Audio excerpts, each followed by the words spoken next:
अंबाला छावनी में बन रहे आजादी की पहली लड़ाई के सबसे बड़े शहीद स्मारक का उद्घाटन प्रधानमंत्री मोदी से करवाया जाएगा। 10 मई 1957 को आजादी की क्रांति अंबाला से आरंभ हुई थी, इसलिए 10 मई तक स्मारक का काम दिन रात लगाकर पूरा किया जाएगा। मंत्री विज ने स्मारक का निरीक्षण के उपरांत पत्रकारों से बातचीत में ये जानकारी दी। बता दें कि यहाँ बन रहे म्यूजियम में सारे सीन भी क्रिएट किए गए हैं, जिसमें अंबाला, मेरठ और दिल्ली के कश्मीरी गेट के अलावा झांसी की रानी तात्या टोपे का दिखा रहे हैं। निरीक्षण करने आए हैं, क्या कुछ देखा, क्या कुछ इसका जो है करने आए हैं?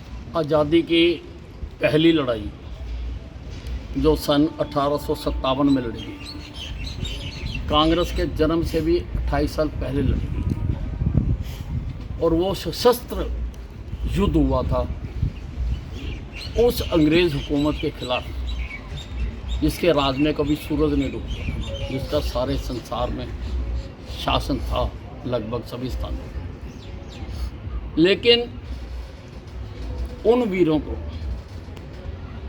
कभी याद नहीं किया गया, कभी उनको श्रद्धांजलि नहीं दी, कभी उनके लिए किसी ने गीत नहीं किया। इसलिए हम उनको याद करने के लिए, उनकी याद में यहाँ पर एशिया का सबसे बड़ा म्यूजियम बना, जिसमें हमने सारे वो सीन क्रिएट किए जहाँ जहाँ पर ये संघर्ष हुआ था। अंबाला का भी दिखा रहे हैं, मेरठ का भी दिखा रहे हैं, दिल्ली के कश्मीरी गेट का भी दिखा रहे हैं, झांसी की रानी का दिखा रहे हैं, तात्या टोपे का दिखा रहे हैं, गुजरात का दिखा रहे हैं, हैदराबाद का दिखा रहे हैं। सारा हमारे इतिहासकारों ने खोज कर निकाला है कि कहाँ कहाँ पर ये क्रांति हुई। इसमें कई गैलरियाँ बनाई गई हैं, जिसमें पूरी उस वक्त का सीन हम क्रिएट कर रहे हैं कि आदमी जब अंदर आए तो वो 1857 में पहुंच जाए। उस वक्त सोशियो इकोनॉमिक स्थिति क्या थी, क्यों ये आउटब्रेक हुई, क्या क्या वो कारण थे जिसके कारण ये क्रांति हुई। हम इसमें वो अंग्रेज़ों की कोठियाँ भी दिखा रहे हैं, जिनको मार्च के महीने में, क्रांति तो मई में हुई थी 10 मई को, लेकिन मार्च के महीने से ही जो अंग्रेज़ अफसर उनका विरोध कर रहे थे, तो उन्होंने उनकी कोठियों को आग लगानी शुरू कर। वो कोठियाँ भी हम यहाँ पर दिखा रहे हैं। हम वो कारतूस का डिपो भी दिखा रहे हैं, जहाँ से वो चर्बी वाला कारतूस मिलता था, जो कि उस लड़ाई का बहुत बड़ा कारण बना। वो जो चर्बी वाले डिपो के कारतूस वाले डिपो थे, वो हिंदुस्तान में केवल 3 जगह पर थे। एक दमदम में था, एक सियालकोट में था, और तीसरा अंबाला छावनी में था। तो आसपास की छावनियों के भी सभी लोग यहाँ कारतूस लेने आते थे, और यहीं पर उनका आपस में बातचीत होती थी। हमने यहाँ पर 63 मीटर ऊंचा कमल का फूल बनाया है। इसमें लिफ्ट लगाई है, लोगों को ऊपर आके सारे शहर का नज़ारा भी देखने को मिलता है। और ये कमल का फूल और रोटी, इसने बहुत महत्वपूर्ण रोल प्ले किया था उस क्रांति में।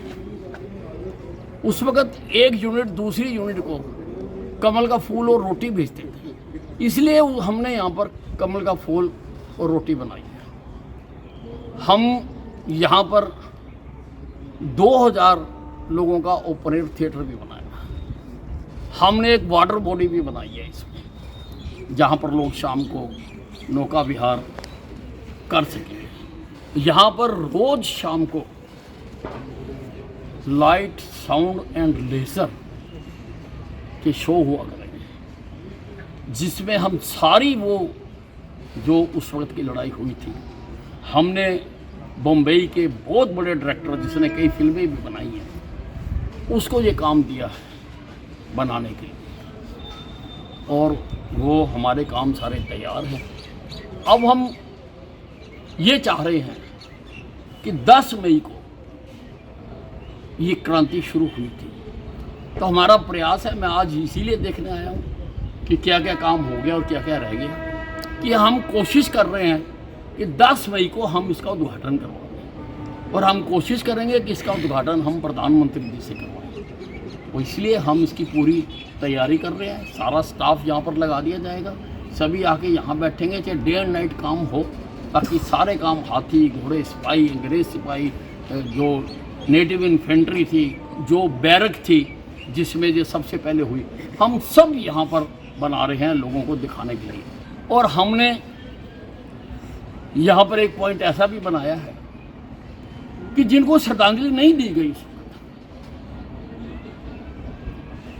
लोगों से जो एक गुस्ताखी हुई है उसको भूल सुधारने का हम मौका दे रहे हैं। हम यहाँ पर एक श्रद्धांजलि पॉइंट बनाया है कि लोग आकर वहाँ पर श्रद्धांजलि देंगे और एक लाइट जाएगी नीचे से और पेड़ जाके जगमग हो जाएगा सारा का सारा। सिंबॉलिक है, लेकिन श्रद्धांजलि भी भावनाओं को व्यक्त करना ही होता है। तो वो हमने बनाया, उस पर 40 हम मॉनिटर लगा रहे हैं कि लोग आते जाएंगे, अपनी श्रद्धांजलि देते रहेंगे और नीचे से लाइट चलती है, ऊपर तक जाती है लाइट, ताकि श्रद्धांजलि दे सके। हमने यहाँ वो पेड़ भी बनाए हैं जहाँ पर टांग टांग कर उन्होंने भारतीय सैनिकों को गोलियाँ मारी थी।